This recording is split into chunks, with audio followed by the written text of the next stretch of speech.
Doctor Asaram Yadav, प्रदेश उपाध्यक्ष all teacher employees welfare association Uttar Pradesh. आज अटेवा पुरानी पेंशन का एक ब्रांड बन चुका है। एनएमओपीएस के नाम से पूरे भारत में है। एनएमओपीएस और अटेवा के नेतृत्व में हम 7 प्रदेशों में पुरानी पेंशन पुनः बहाल करा चुके हैं।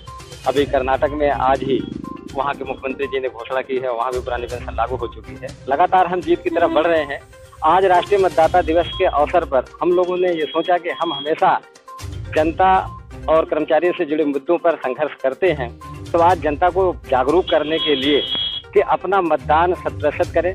जो 18 वर्ष की आयु पूरी कर चुके हैं वो मतदाता बने और अपने मत को किसी लोभ और लालच में ना करके अपने हित के लिए, देश के लिए, अपने लिए और समाज के हित के लिए कौन सा बेहतर कार्य कर सकता है उसके लिए मतदान करें। हमने अपना नारा भी दिया कि मत मतदाता और मतदान, लोकतंत्र की यही पहचान, आओ अलग जगाएं, 100% मतदान कराएं, ये है हम सबकी जिम्मेदारी और सब मत करें सब नर नारी।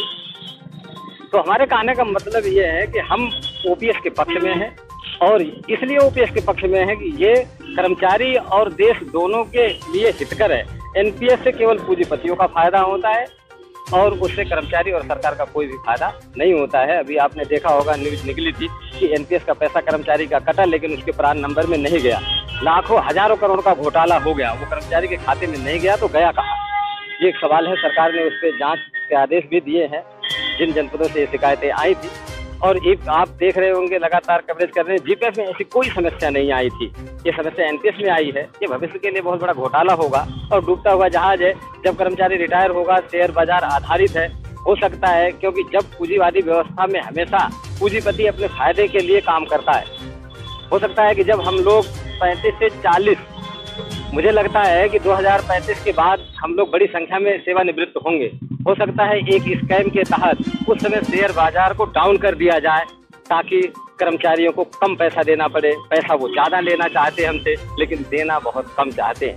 आज मेरे खाते में, मैं अपना बताता हूँ, मेरे खाते में लगभग 24 लाख रुपए है। देखने के लिए बहुत बड़ी धनराशि है।